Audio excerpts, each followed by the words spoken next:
Olá, boa tarde, tudo bem? Aqui estamos no Meu Desafio EAD, para nós termos mais uma aula de redação. Sou o professor Wirley, comigo e com você, nesta tarde, redação, dia 2 de setembro. 2 de setembro, já estamos no mês de setembro, já cada vez mais nos aproximando da prova do Enem. Claro, né, contagem regressiva, setembro, outubro, 9 de novembro, prova do Enem. Então estamos aí já praticamente há quase 2 meses para a prova do Enem, quase 2 meses. Então, a preparação é efetiva, tem que ser acirrada, valer a pena mesmo, porque a condição é necessária. A gente vai avançar o nosso estudo de redação hoje. Quem está acompanhando nossas aulas sabe que estamos fazendo toda uma construção de regras, de diretrizes, para que você possa ter a percepção mais adequada, mais evidente em relação à produção da redação do Enem.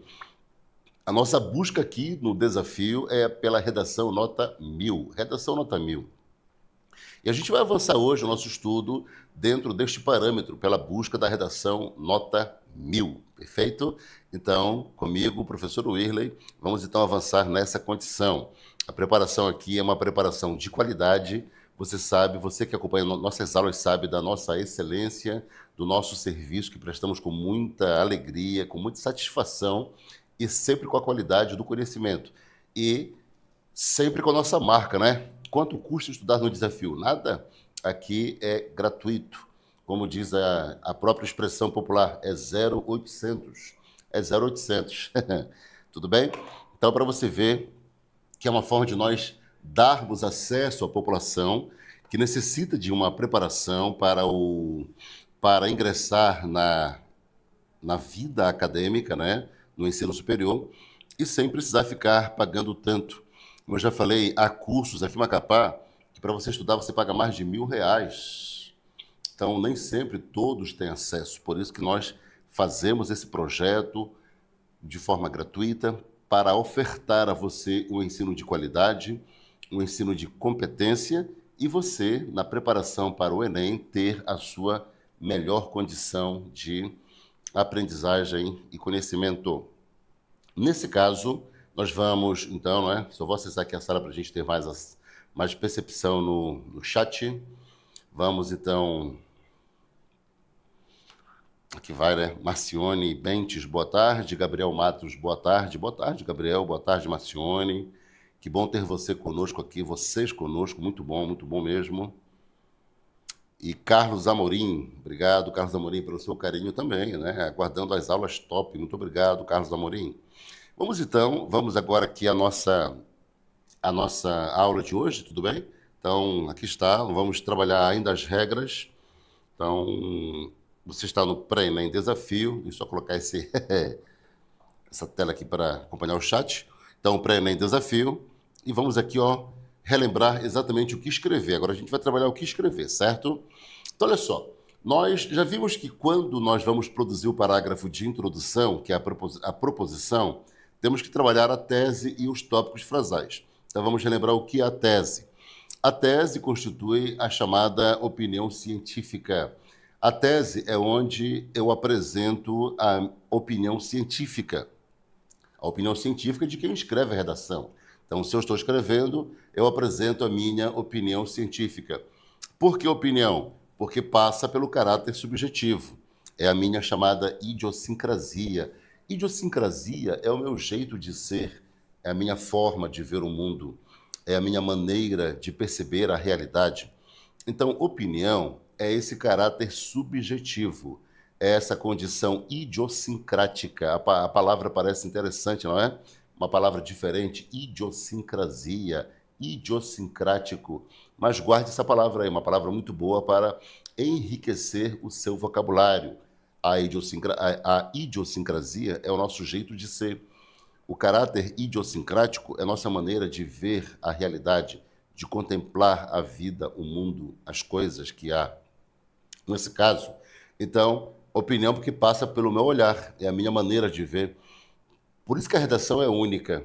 Ainda que o tema seja um tema igual para todos os que se envolvem no Enem, todas as pessoas inscritas no Enem têm o mesmo tema, mas cada redação é única, porque cada redação tem um olhar o olhar único de quem escreve. Cada redação tem esse caráter único de quem está trabalhando a produção. Essa é a chamada opinião. E por que é científica? Porque tem uma abordagem referencial, é uma abordagem de acordo com a realidade, é um caráter verossímil, verdadeiro, que corresponde à verdade.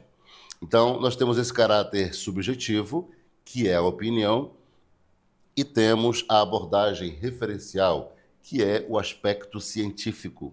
Essa abordagem referencial, que também passa por um caráter verossímil, isso corresponde à realidade e à verdade.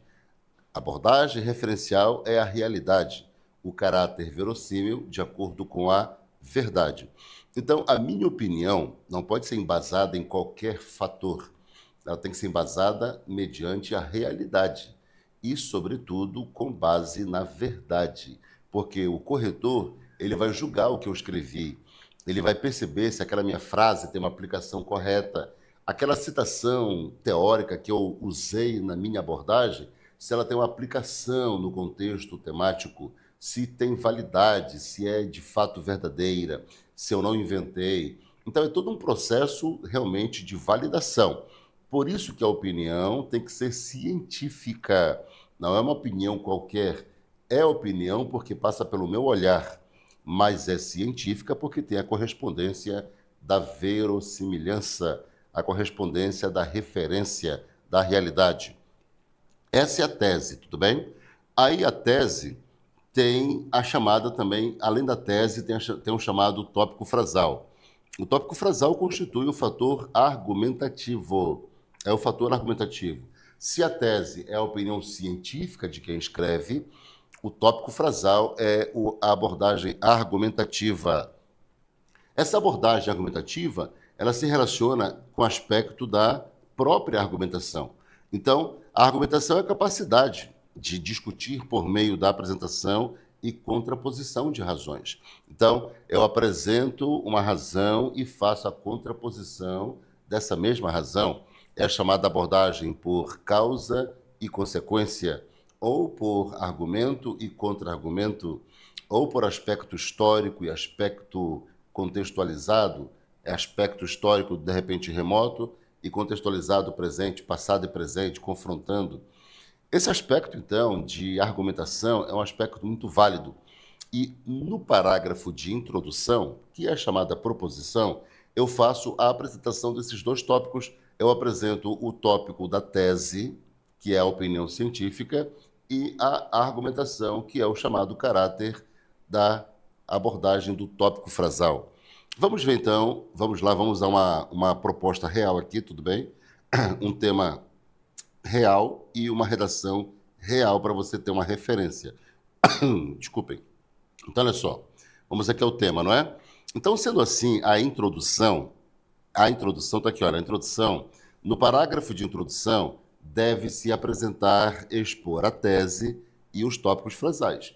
Então, no parágrafo de introdução, eu apresento a tese e os tópicos frasais, relembrando que a tese é a minha opinião científica. Opinião, porque passa pelo meu olhar, científica fundamentada na realidade. E os tópicos frasais são os meus argumentos, é a minha argumentação que vai validar a minha opinião científica. No parágrafo de introdução, na chamada proposição, eu apresento, portanto, a tese e os tópicos frasais. Aí lembrando que, para que eu construa a tese e os tópicos frasais no meu parágrafo de introdução, recomenda-se uma intercorrência. O que é intercorrência? Uma variação. Intercorrência, a palavra significa variação, tudo bem? Mas uma palavra para você aprimorar e enriquecer o seu vocabulário. Então, o que é intercorrência? Variação. Uma variação, uma intercorrência entre 4 a 6 linhas. Na aula passada, alguém perguntou, não é? Sobre essa questão da quantidade de linhas. Então, estou aqui recapitulando para exatamente fundamentar aquela pergunta. Perfeito. Raimundo Rocha. Boa tarde, Raimundo Rocha. Que bom ter você conosco. Muito bom mesmo. Excelente a sua presença conosco, Raimundo Rocha. Então, olha só, para que eu construa o parágrafo de introdução, que é a chamada proposição, então eu tenho que fazer uma variação de 4 a 6 linhas, 4 a 6 linhas. Vamos então a um exemplo de parágrafo de introdução, mas antes vamos ver qual é o tema. Vamos lá. Então o tema é o seguinte, olha, o autoisolamento do indivíduo na sociedade contemporânea, como promover a convivência ética no ambiente de trabalho? O autoisolamento do indivíduo na sociedade contemporânea. Como promover a convivência ética no ambiente de trabalho. Perfeito? Esse aqui é um tema, não é, que exatamente estamos apostando. Cada tema trabalhado aqui na aula é um tema que estamos apostando para a redação. As pessoas perguntam assim, professor, quais temas você acha que vão cair? Eu não vou dizer para vocês porque as coisas não são fáceis. Tudo que é de graça, ninguém valoriza. Então, os temas que nós acreditamos, nós vamos soltando pouco a pouco nas aulas. Quem está ligado, vai anotando os temas que estamos disparando aqui paulatinamente nas aulas, tudo bem? Então, a cada aula disparamos um tema, em outra aula disparamos outro tema. Então, hoje eu estou disparando esse tema aqui, olha. O autoisolamento do indivíduo na sociedade contemporânea. Como promover a convivência ética no ambiente de trabalho. Aqui está um tema de redação. Vamos então ao texto nota 1000. Vamos lá.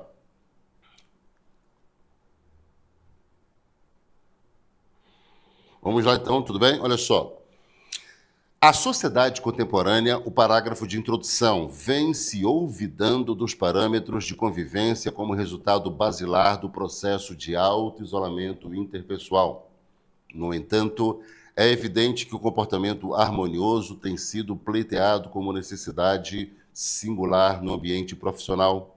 Logo, para que haja um equilíbrio nesse aspecto, o servidor precisa praticar os valores humanos mediante oportunidades sistemáticas da instituição voltadas ao convívio ético, por meio da meritocracia, como reconhecimento às condutas mais adequadas às normas morais. Temos um parágrafo aqui de introdução. Novamente, esse texto aqui é um texto modelo, produzido pela própria banca Sebrasp. Perfeito? Esse texto aqui, quem escreveu? Foi a própria banca Sebrasp, a banca organizadora da prova do Enem 2025. E como temos acesso a esses textos? São textos que ela fornece e ela disponibiliza no curso de formação dos corretores. Então, aqui a gente está compartilhando com vocês o curso que ela disponibiliza no curso de formação dos corretores. Tudo bem? Então, aqui é um texto nota 1000 para que se saiba como deve ser trabalhado o texto, a abordagem temática, a construção vocabular, para que se alcance a chamada nota 1000.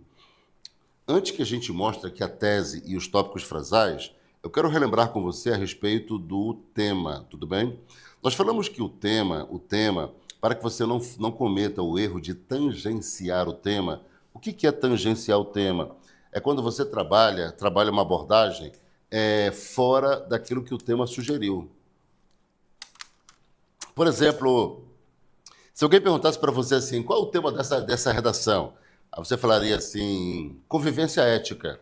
Só que não é só convivência ética, certo? Temos outras palavras principais nesse tema. E uma palavra principal é a palavra auto-isolamento, porque, veja bem, o que é o auto-isolamento? É a pessoa que se separa da convivência social. Durante a pandemia, só para você entender a importância deste tema, durante a pandemia, as pessoas, na verdade, antes da pandemia, as pessoas já tinham uma dificuldade na convivência interpessoal.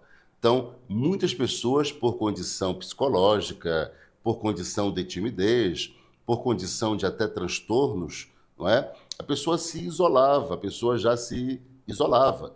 Ela chegava a um ambiente, ficava lá no cantinho, não convivia com as outras pessoas, não tinha relação de convivência. Aí, se chegava, por exemplo, a uma programação, ficava lá no cantinho, na última fileira, lá no canto. Antes de terminar, já saía para ninguém falar com ela e ela não falar com ninguém também. E ficava geralmente em casa, saía pouco. Se estava na sala de aula, ficava lá no canto, sem falar com ninguém. Na hora da própria frequência, né, só levantava o braço, nem respondia presente, nem falava. As pessoas então já estavam meio isoladas.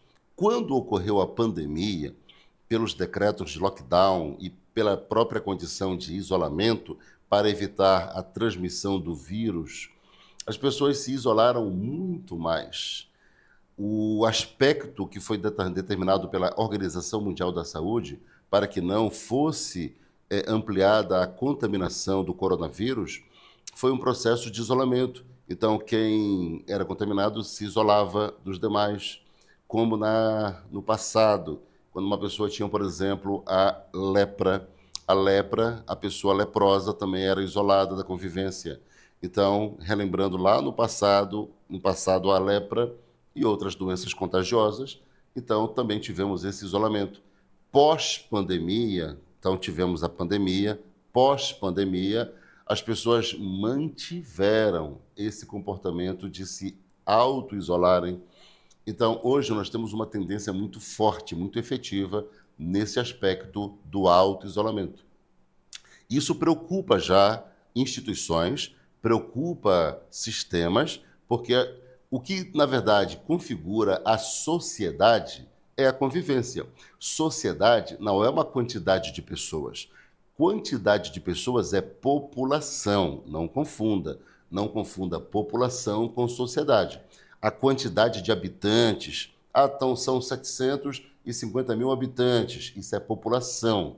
População, tudo bem? Um aglomerado de pessoas é população, mas a convivência, o aspecto do equilíbrio, das normas morais, dos direitos e dos deveres, da normatização dos parâmetros, isso é sociedade, é o processo civilizatório, é a chamada civilização.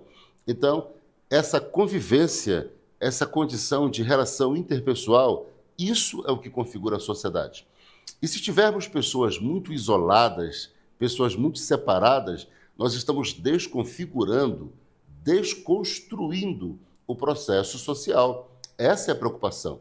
Então, esse tema aqui é um tema muito relevante para este momento da nossa história, porque nós estamos numa sociedade pós-pandemia, que já era uma sociedade que se isolava, e pós-pandemia a sociedade manteve esse aspecto de isolamento, auto-isolamento. O que é auto? Auto é independente, sou eu que me isolo. Então, auto é uma condição minha, própria. Então, cada pessoa se isola. Se cada pessoa se isola e não convive, então, repito, isso desconfigura, desconstrói o aspecto social. Isso descaracteriza a sociedade. Por isso a preocupação. E aí, nada melhor do que, por exemplo, 4, 5 milhões de pessoas que vão estar sendo submetidas à prova do Enem, pensarem nesse aspecto, porque essas pessoas vão ingressar para a vida acadêmica, claro, né, o Enem abre a porta para a vida acadêmica, essas pessoas vão ingressar para a vida acadêmica e, posteriormente à vida acadêmica, em torno de 4 anos, que são as graduações básicas, 4 anos, a pessoa já vai para o mercado de trabalho. E se ela está se preparando, porque o que é a vida acadêmica? A vida acadêmica é uma preparação para o mercado de trabalho. A vida acadêmica exatamente é o degrau, é a escada que te issa, né, que te eleva, que te promove para issa de içar, tudo bem? É o verbo içar, de levantar, promover, erguer. Então, é a escada que issa você ao mercado de trabalho, que te catapulta, né, que te leva ao mercado de trabalho. Então, por isso que a prova do Enem lança um tema como esse. Então, o tema aqui não é só convivência ética, ele passa por auto-isolamento, passa por sociedade contemporânea. Então, ele tem palavras principais. E para você não tangenciar o tema, para você não fugir daquilo que é de fato o tema, então a dica já foi falada em aulas passadas, eu vou repetir na aula de hoje. Qual é a dica? A dica é você trabalhar as palavras principais do tema no parágrafo de introdução. O corretor, ele vai avaliar a tua produção e ele vai perceber exatamente se a tua produção tem ou não a qualidade da chamada abordagem completa do tema. Então você precisa mostrar na tua produção essa abordagem completa do tema.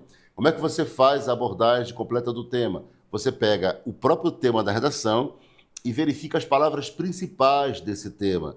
E as palavras principais desse tema precisam estar no teu parágrafo de introdução. Quando o corretor ele visualiza as palavras principais do tema no parágrafo de introdução, então você concluiu, você está de acordo com a abordagem completa do tema e não cometeu o erro de tangenciar o tema.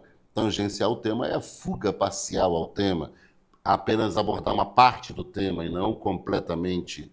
Então, olha só, a primeira palavra principal aqui é a palavra auto-isolamento. Aí eu vou voltar. Não necessariamente, Alieneu. Penso que foi você também, não foi, Alieneu, que perguntou sobre, falou, professor, repita lá aqueles parâmetros dos parágrafos, as linhas, não foi você, Alieneu? Porque você fez o print, mas apagou o print, né? Foi você, não foi? Você precisa, sua pergunta é de agora, não é, Alieneu?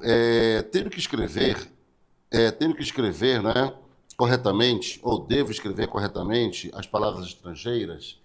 Na verdade, não, Alieneu, você não tem a obrigatoriedade de escrever corretamente as palavras estrangeiras, mas pelo menos o básico, para que o corretor saiba o que você escreveu.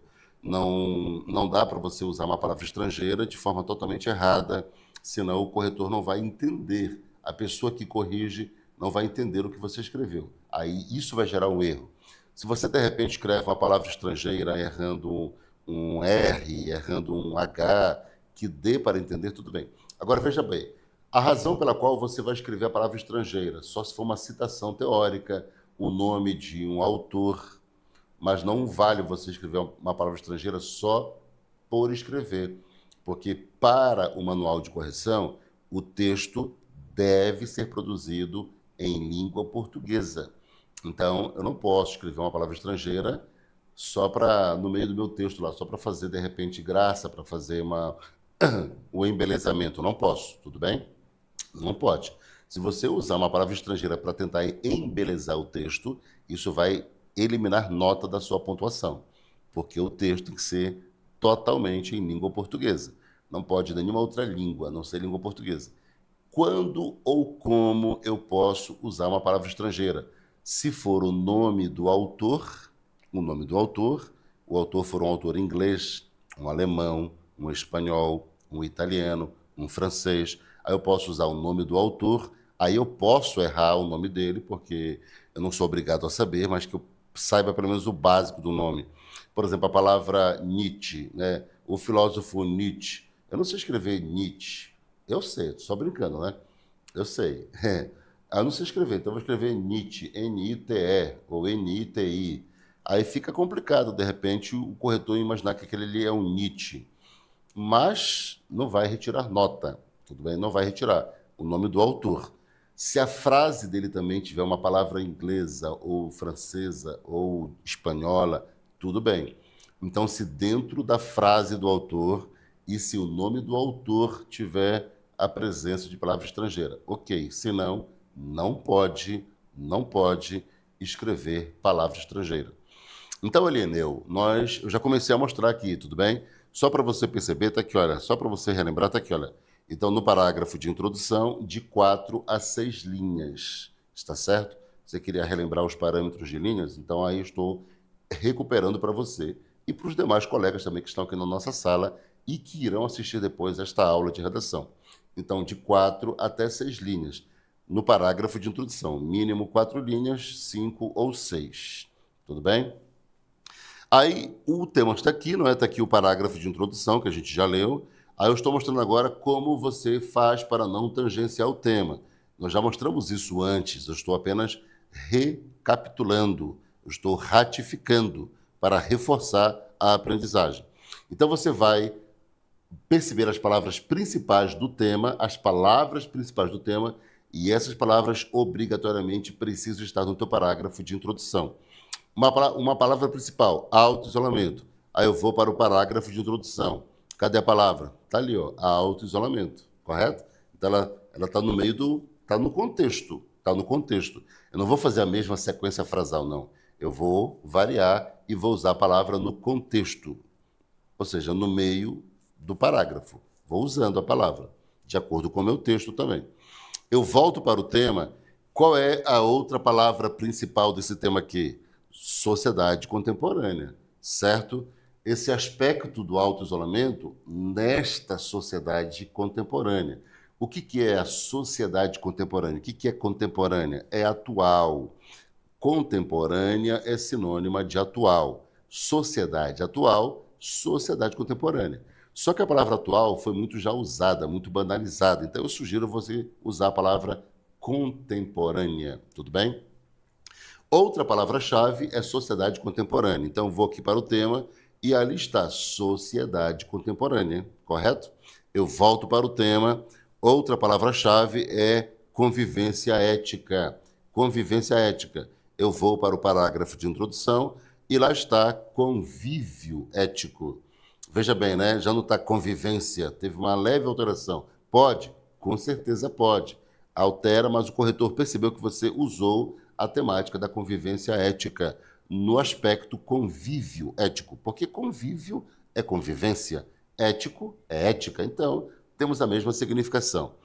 Aí, outra palavra-chave é ambiente de trabalho, ou seja, auto-isolamento na sociedade contemporânea. Como promover a convivência ética no ambiente de trabalho. Então, essas são as palavras principais. Aí a palavra principal, ambiente de trabalho. Eu vou para o para o parágrafo de introdução, e aqui está ambiente profissional. Percebe uma leve alteração, só para dar uma diferença? Então, eu não vou copiar ambiente de trabalho, ambiente profissional, porque se é profissional, é de trabalho. Tem a mesma relação de sentido. Perfeito? Ah, sim, se você escrevesse lockdown, né? Ah, entendi, tudo bem. Se você escrevesse lockdown, e escrevesse longdown. Pois pelo contexto, talvez o corretor, Aline, eu entendi a sua pergunta agora, a palavra lockdown. Se você escrever a palavra no contexto e o corretor souber o que você escreveu, porque olha só, longdown dá uma diferença, né? Para lockdown.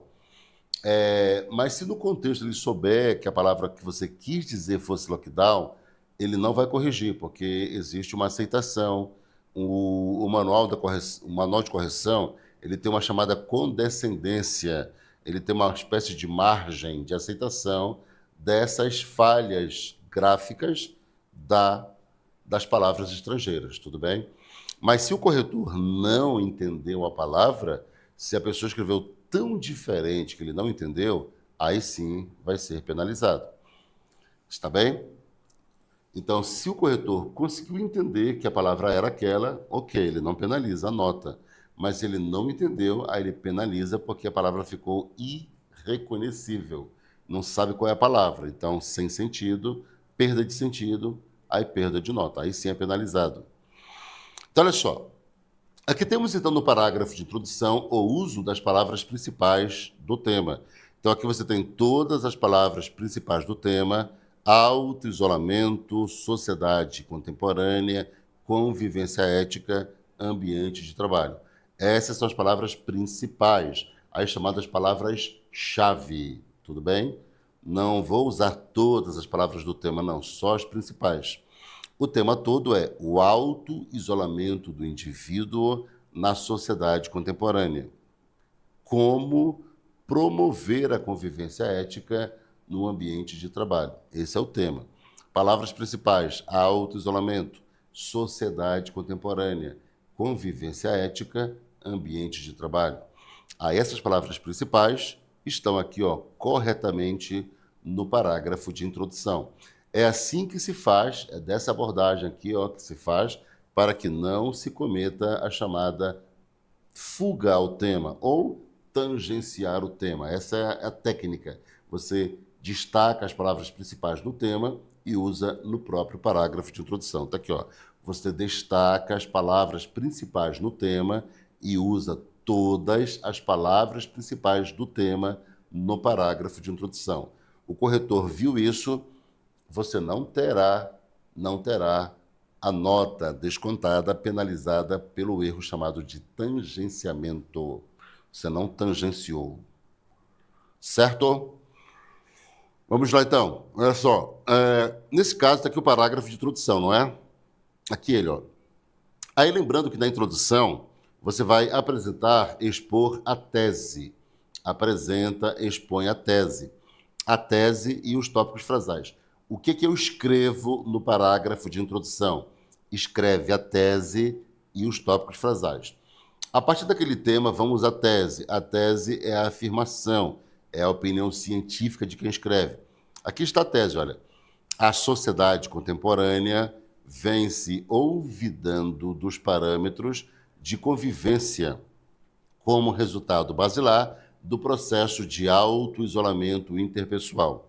No entanto, é evidente que o comportamento harmonioso tem sido pleiteado como necessidade singular no ambiente profissional. Essa é a tese, ela está se posicionando como opinião em relação ao tema. Aí, além da tese, o que mais que eu devo escrever no parágrafo de introdução? Eu devo escrever os tópicos frasais. Então, eu escrevo a tese e os tópicos frasais. Agora, vamos ver os tópicos frasais, que vão ser os meus argumentos. Vamos lá. Olha só. Aí, logo, para que haja um equilíbrio nesse aspecto, olha só. O servidor precisa praticar os valores humanos mediante oportunidades sistemáticas da instituição voltadas ao convívio ético por meio da meritocracia, como reconhecimento às condutas mais adequadas às normas morais.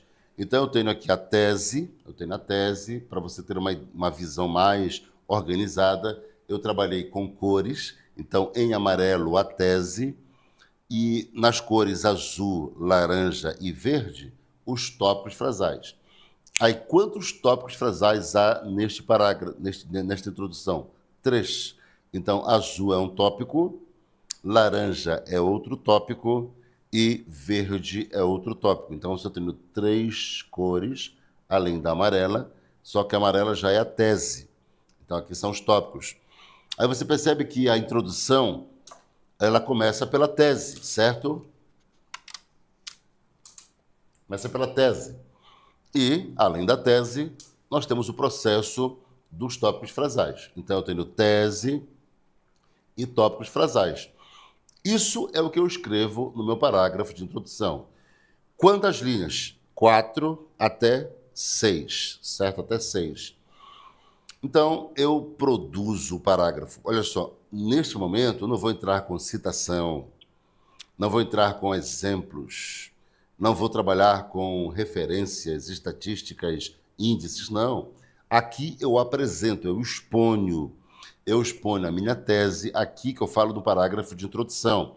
Eu exponho a minha tese e os meus tópicos frasais, certo? Para cada tópico frasal, eu vou ter um parágrafo de desenvolvimento. Se eu tenho 3 tópicos frasais, então serão 3 parágrafos de desenvolvimento, com mais um de introdução, 4, mais um de conclusão, 5. Esta redação modelo aqui tem 5 parágrafos. É uma redação modelo da banca Sebrasp, repetindo a mesma banca que vai organizar a tua redação, a tua prova do Enem deste ano de 2025. Tudo bem? Então, olha só. Aqui você tem a imagem da tese, em amarelo. Em azul, o primeiro tópico frasal. Em laranja, o segundo tópico frasal. E em verde, o terceiro tópico frasal. Então, sendo assim, a gente parte agora para o parágrafo de desenvolvimento. Então, aqui está construído o parágrafo de introdução. Agora vamos ver o desenvolvimento. O desenvolvimento, nele deve ocorrer a explicação dos tópicos frasais. A explicação, mediante elucidações. O que são elucidações? Elucidações são explicações. Então, explicações corroboradas. O que são corroboradas? Afirmadas, explicações reafirmadas, explicações garantidas. Em que? Em fatos. Fatos são realidades, ocorrências da realidade. Exemplos históricos, estatísticas, dados geopolíticos, índices, teorias científicas, pensamentos clássicos, leis, exemplos midiáticos. Percebeu? Então você pode abordar, eu tenho que abordar tudo isso? Não, mas alguma coisa disso. Ou você aborda fatos, ou aborda exemplos históricos. Exemplos históricos. Em 1940, a Alemanha, o Brasil, você vai colocando exemplos históricos. Estatísticas, certo? Estatísticas, dados geopolíticos, então você tem ali dados geopolíticos, índices, teorias científicas. Então, teoria tal, do pensador tal. Aí, pensamentos clássicos são as citações, é o que o povo mais usa, na verdade. São esses pensamentos clássicos, é o que mais se usa. Leis. Eu posso usar leis? Pode. Conforme prevê a Constituição Federal, no artigo 5º, parágrafo 2º. Então, você pode citar leis. Pode citar lei. Então, cita leis, certo? Exemplos midiáticos, posso? O que são exemplos midiáticos? Exemplos da mídia. Mídia televisiva, mídia cinematográfica, certo? Então, você pode citar filmes, cenas de filmes, personagens de filmes, frases de filmes, frases de canções, letras de canções, pode citar, conforme foi dito pela banda tal. Aí fala lá a frase, certo? Então, a banda tal, num sucesso tal, determinou isso aqui. Aí, por exemplo, a banda Legião Urbana perguntou numa das suas canções mais icônicas: que país é este? Que país é este? Então, a pergunta que a banda Legião Urbana, numa canção icônica, desenvolveu há décadas, na década lá de 80, mas ainda hoje essa pergunta reverbera, ainda hoje essa pergunta continua: que país é este? Então, você pode usar letras de canções, pode usar frases de filmes, frases de personagens de filmes, pode usar cenas de filmes. Então, isso são exemplos midiáticos. Então, tudo isso aqui você vai fazer uma abordagem. Repito, você vai usar tudo isso? Não, mas tem que usar alguma coisa disso. Tem que usar algo aqui, ó. Tem que usar. Se você não embasar a sua explicação em um desses aspectos, não tem validade. Então, é necessário você embasar em um desses aspectos. Vamos lá, vamos aqui, então, olha só. Aí, nesse caso, vamos ao exemplo, então, do desenvolvimento. Vamos lá. Aqui tem um parágrafo de introdução, não é? Então, olha só. Aqui você tem um parágrafo de introdução, só para a gente relembrar. A tese em amarelo, o primeiro tópico frasal em azul, o segundo tópico frasal em laranja e o terceiro em amarelo.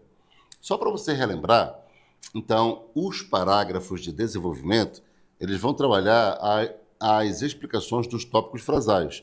Se eu tenho 3 tópicos frasais, 3 parágrafos de desenvolvimento. Para cada parágrafo de desenvolvimento, eu explico um tópico frasal.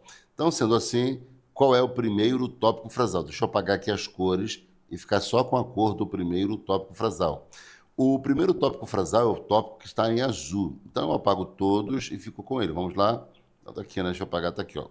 Apaguei todos, fiquei com ele. Olha. O servidor precisa praticar os valores humanos. Aí, esse é o tópico frasal, tudo bem? Está lá no meu parágrafo de introdução. Para que eu faça a ligação com o parágrafo de desenvolvimento, o nome aqui é concatenação. Eu tenho que fazer uma espécie de elo, um elo temático. Então, do meu tópico frasal ao parágrafo de desenvolvimento, para fazer esse elo aqui, para que o corretor entenda que neste parágrafo eu estou explicando este tópico. Qual é a técnica? é que na própria abertura do parágrafo eu use o mesmo sentido da frase aqui e a palavra-chave. Eu use o mesmo sentido da frase e a palavra-chave. Então, a frase é: o servidor precisa praticar os valores humanos. Palavra-chave, qual é? Valores humanos. Então, essa palavra-chave aqui, ó, ela obrigatoriamente tem que constar lá na abertura do próximo parágrafo. Como é que abre o próximo parágrafo, que é o segundo parágrafo do texto? Está aqui, olha. Para tanto, a prática dos valores humanos. Está aqui, olha. A prática dos valores humanos precisa ser prioridade no processo trabalhista. Quais são as palavras principais? Valores humanos. Deixa eu voltar para você ver. Está aqui, olha. Então, está aqui, olha. O servidor precisa praticar os valores humanos. Aí está aqui, olha. A prática dos valores humanos. Viu lá, olha? Precisa praticar. Aqui, ó. A prática. Precisa praticar o quê? Os valores humanos. Aqui, ó, a prática dos valores humanos. Precisa ser prioridade. Esse é o tópico. Palavra-chave, valores humanos. Então, as mesmas palavras principais do primeiro tópico estão na abertura do parágrafo com a presença das palavras principais. E aí segue o texto, certo? Então, tá aqui, olha. Para tanto, a prática dos valores humanos precisa ser prioridade no processo trabalhista. Por ser o responsável pelo cumprimento de tarefas, o servidor deve agir amparado em normas abalizadas pela consciência interpessoal como imperativo da própria conduta. Isso proporciona padrões para que tal indivíduo age de forma adequada, amparado na reflexão do comportamento moral em pleno equilíbrio com a satisfação do outro que integra um ambiente de trabalho, já que, para o pensador Douglas de Mello, somos responsáveis pelas condutas pessoais que causam impactos na vida profissional. Esse é o parágrafo de explicação 1. Aí vamos agora de volta para o parágrafo de introdução, de volta para ele. Qual é o tópico frasal 2 aqui? Está aqui, ó, é o laranja, não é? Eu vou apagar as cores, vou deixar só o laranja aqui, ó. Está aqui, olha, certo? Então, está aqui apagando, olha. Qual é o tópico frasal 2? Oportunidades sistemáticas da instituição voltadas ao convívio ético. Qual é a palavra-chave aqui? Quais são as palavras principais desse tópico frasal? Convívio ético. São as palavras principais. Oportunidades sistemáticas da instituição voltadas ao convívio ético. Então, palavras principais, convívio ético. Aí eu vou para o outro parágrafo de desenvolvimento, na sequência, vai ser o terceiro parágrafo do texto, eu vou para ele, e o meu parágrafo precisa abrir nesta temática. Está aqui, olha. Instituição, é preciso oportunizar aos servidores sistemáticas dedicadas ao convívio ético. Eu volto aqui, olha.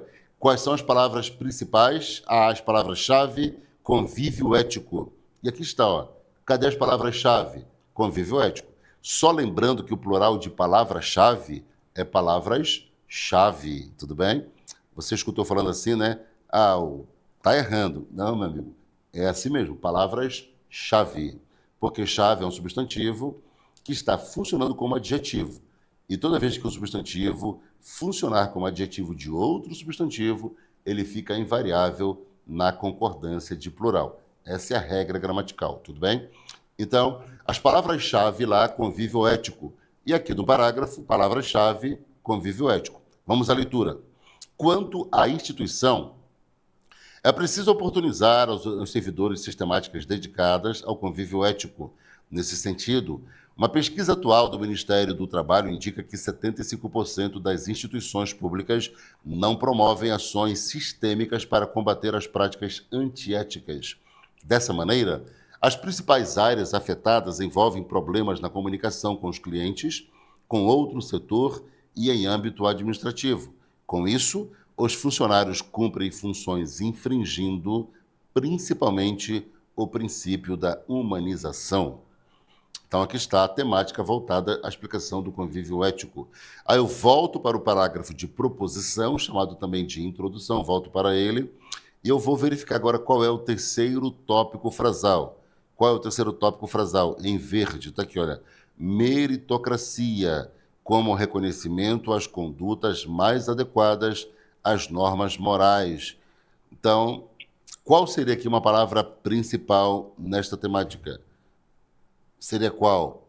Meritocracia, não é?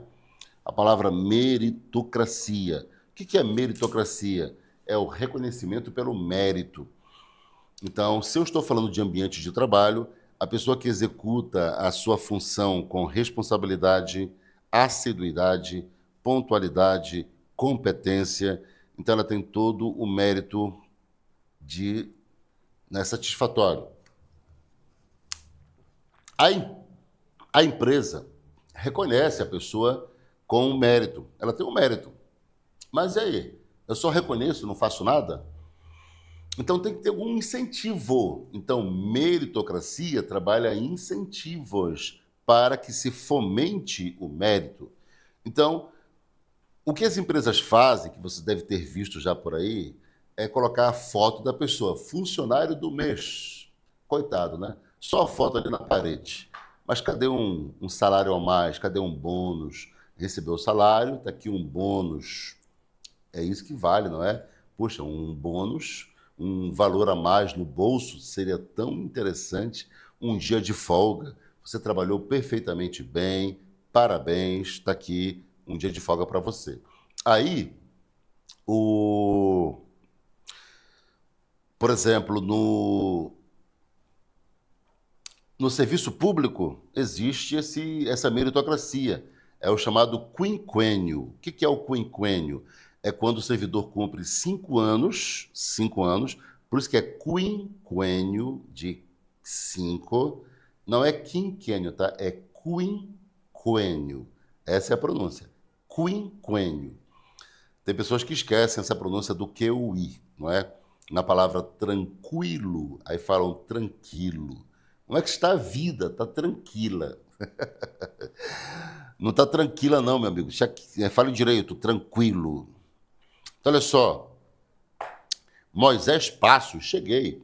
Seja bem-vindo, Moisés. Seja bem-vindo à nossa aula EAD. Estava faltando você, inclusive, né, Moisés? Que bom que você está aqui conosco. Olha só, nesse caso, então, o serviço público tem o chamado quinquênio. A pessoa trabalha 5 anos, ela não teve falta, não foi penalizada, não teve advertência em 5 anos de serviço. O que é que a empresa faz? A empresa pública, né? Isso aqui é serviço público. Aí ela dá para o servidor, ela oferta 3 meses de licença. É a famosa licença prêmio. Então, isso é meritocracia, tudo bem? Então, você cumpriu 5 anos, estou falando de serviço público, tá? Não são empresas privadas. A empresa privada é assim, não, isso aqui é serviço público. Por isso que é interessante o cargo público, não é? Serviço público. Tem muitas vantagens. A pessoa tem direito às férias, e se ela cumpre 5 anos de trabalho no serviço público, sem ser penalizada, sem sofrer advertência, sem ser chamada a atenção, não teve falta, e se faltou, foi justificada com atestado médico, junta médica. Claro, né? Nem todo mundo é máquina, às vezes adoece, mas adoeceu, comprovou a doença, foi à junta médica, tem o atestado médico, ingressou com o atestado médico para justificar a ausência. Então, sendo assim, a pessoa tem todos os parâmetros, não houve falta, não houve advertência, não houve nenhum tipo de problema entre os colegas de trabalho, e a pessoa então recebe um prêmio chamado de licença prêmio, é assim que chama no serviço público. O que é licença prêmio? São 3 meses de férias, meu amigo, 90 dias de férias. Aí, há pessoas que se organizam, certo? Bom, minhas férias são em julho, por exemplo, né, em julho. Então eu vou trabalhar julho, não, eu vou colocar a minha licença prêmio de agosto para outubro, né? Então, a pessoa já programa. Ela fica julho de férias, a licença prêmio, agosto, setembro, outubro, 120 dias de férias. 30 dias, as férias anuais, 90 dias, licença prêmio, por 5 anos, de serviço sem falhas. Então, isso é uma meritocracia, isso vale a pena, não é? Aí quem teve falha, quem faltou, não justificou, foi chamado a atenção, teve problema de convivência, aí não tem direito. Aí a pessoa, puxa, perdi minha licença-prêmio. Ela vai se esforçar nos próximos 5 anos, o chamado quinquênio.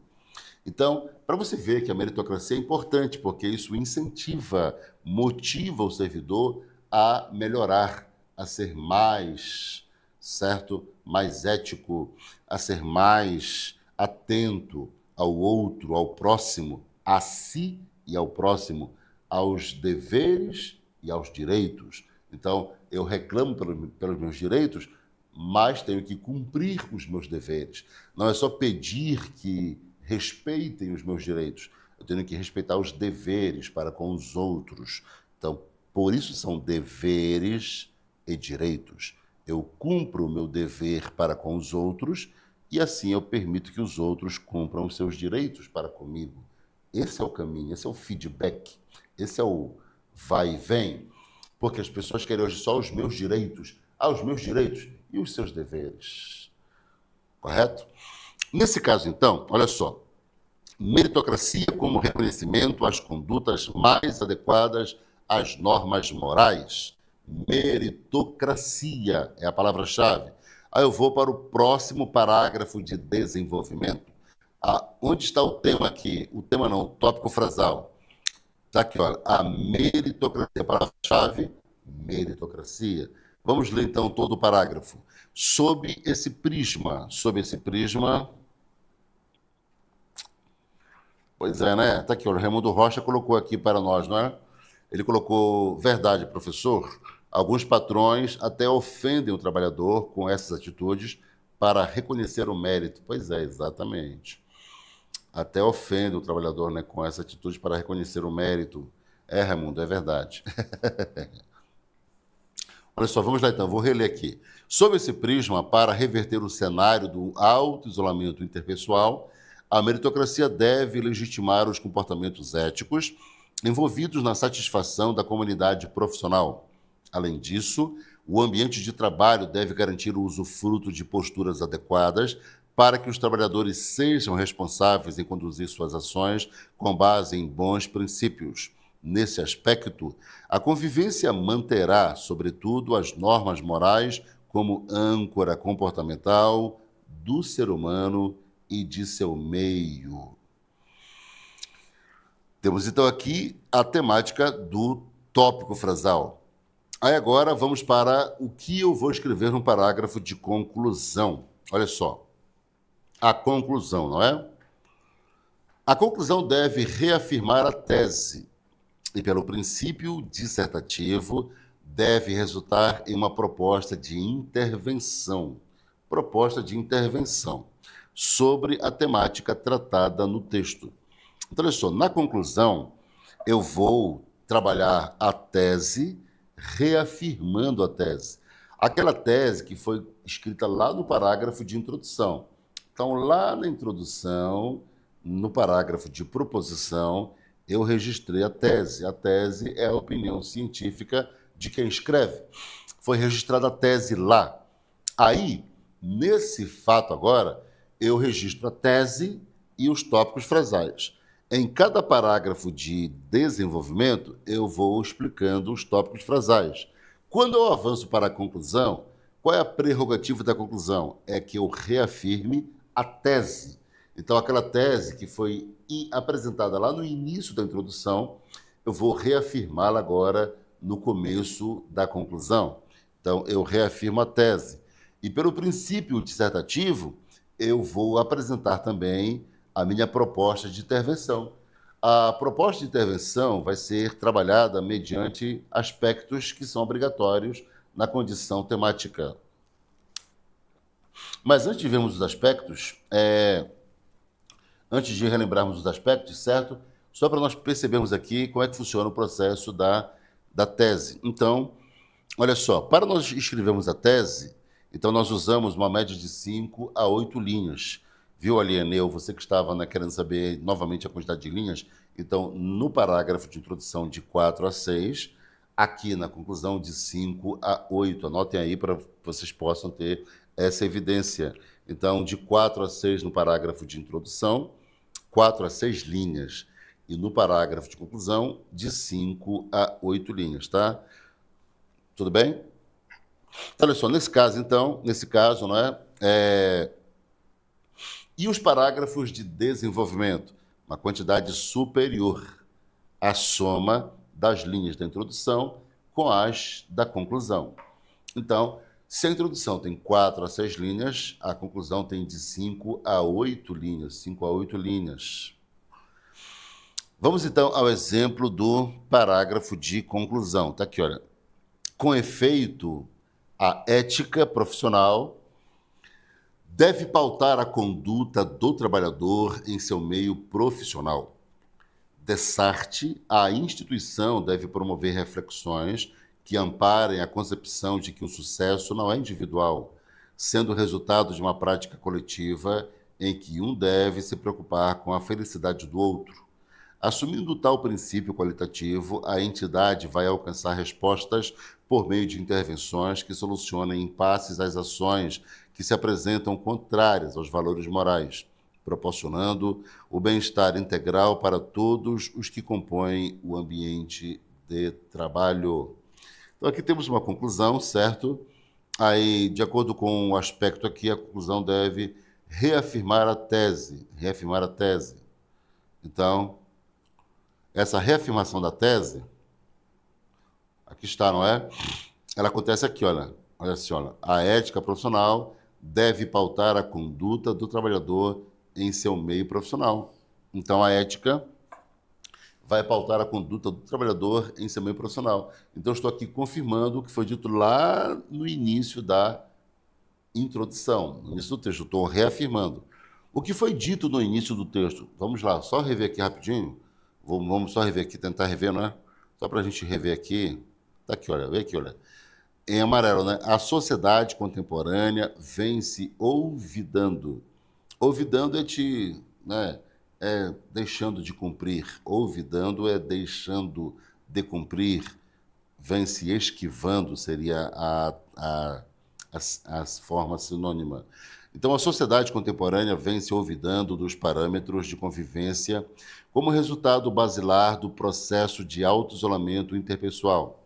No entanto, é evidente que o comportamento harmonioso tem sido pleiteado como necessidade singular no ambiente profissional. Então, as pessoas elas vêm se esquivando dos parâmetros da convivência como resultado básico, basilar é básico, do processo de auto-isolamento. Como eu disse para vocês, o auto-isolamento ele está sendo usado com muita evidência. As pessoas já tinham um problema, não é, de convivência. Isso é um fato. Aspectos como psicológicos, já citei isso, né, sobretudo psicológicos, transtornos, traumas, às vezes isolam as pessoas, isolam. E após a pandemia, que trabalhou com muita efetividade esse isolamento, as pessoas elas se acostumaram no isolamento. Então, hoje, eu posso conviver, mas eu quero promover o meu isolamento. Esse isolamento pessoal é chamado de auto-isolamento. E, nesse caso, esse auto-isolamento, ele é um problema. Por quê? Porque nós somos seres sociais. O nosso cérebro, ele convive em sociedade. A solidão, ela não é benéfica, não é benéfica.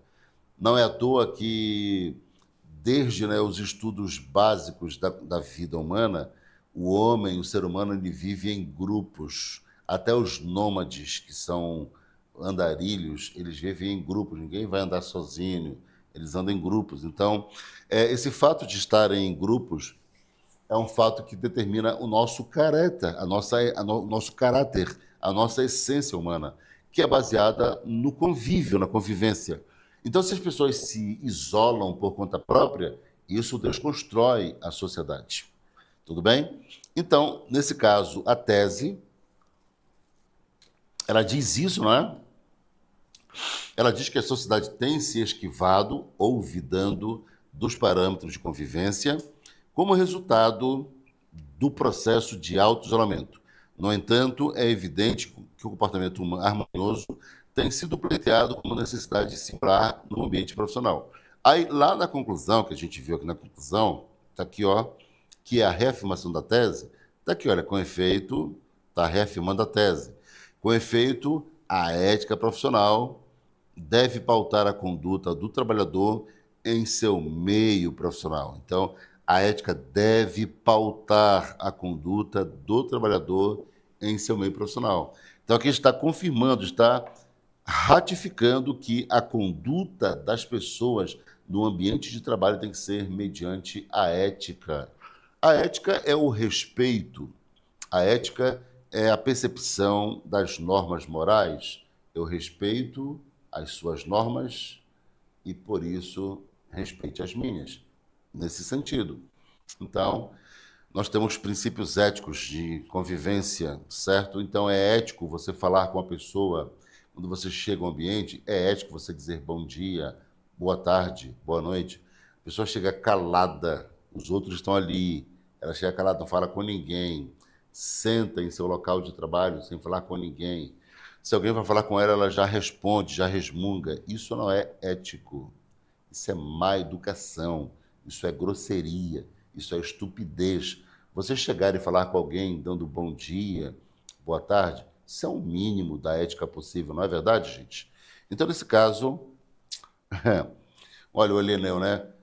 3 licenças prêmios, né? Licenças prêmio, não é, Elieneu? Tem que cobrar. 15 anos de serviço público e você não cumpriu as licenças prêmio? Tem que cobrar, Elieneu, cobrar essas licenças. É direito seu. Aí também, se você se aposentar sem usufruir, você pode cobrar o valor delas. Também tem essa vantagem. Então, quando você se aposenta, você chegou na aposentadoria, aí você não usufruiu as licenças prêmio, você solicita como bonificação. Aí o Estado ou a União, se você for estadual ou federal, ou município, né, se for o caso, é obrigado a pagar para você. Aí você recebe o valor de uma vez só. Se você, olha, são 3 licenças, então são 9 meses. Então você recebe 9 meses de salário. Boa, né? Bem interessante. Então, você solicita receber em salário, já que você não teve o usufruto, não desfrutou das licenças. Então, eu quero em salário. Aí eles calculam o salário de 9 meses e pagam 9 meses de salário. Nesse caso, então, olha só, nós temos aqui o processo, não é, da conclusão. Então, a conclusão ela vai trabalhar essa reafirmação da tese. Portanto, o texto ele tem introdução, desenvolvimento e conclusão. Na introdução, você escreve a tese e os tópicos frasais, de 4 a 6 linhas.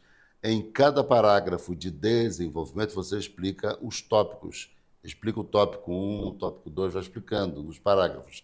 Nós sugerimos uma redação de 4 parágrafos, certo? Esse aqui é um texto modelo da Banca Sebrasp, então eles fizeram com 5 parágrafos. Tudo bem, não tem problema. Nós vamos trabalhar mais com 4 parágrafos, para nós não confundirmos o processo e termos melhor adequação na condição da construção, porque uma redação de 5 parágrafos, ela fica uma redação longa e geralmente ela passa as 30 linhas e a folha, no máximo, aceita 30 linhas. E há pessoas que escrevem tanto que chegar lá no fim da linha, ela diminui a letra para caber. Então não adianta diminuir a letra, certo? Porque você está, tipo, barganhando, né? Tentando burlar uma regra. A regra determina que você escreva no máximo 30, você já passaria para a 31ª linha, aí você diminui a letra, vai diminui, até caber tudo naquela linha ali. Nesse caso, então, a introdução, você escreve a tese e os tópicos frasais, nos parágrafos de desenvolvimento você explica os tópicos, e no parágrafo de conclusão você reafirma a tese e constrói a proposta de intervenção. A proposta de intervenção fica para outra aula, tudo bem? Não vai ser agora. fica para outra aula. Então, tá aqui, olha, você trabalha a tese, né, e a proposta de intervenção. Aí, essa proposta de intervenção ela é baseada em 5 elementos. É o agente, a ação, o modo meio, o efeito e o detalhamento. São os 5 elementos da proposta de intervenção. O agente é o responsável pela ação, o que vai fazer. Foi colocado na aula passada aqui, em aulas passadas, né? Em aulas passadas, eu coloquei aqui no quadro para vocês. O agente é quem vai praticar, quem vai executar. A ação, o que será executado, o que será praticado. O modo meio é a maneira pela qual será praticada, o modo pelo qual será praticado. O efeito é o resultado. E o detalhamento é exatamente o que vai ter como resposta.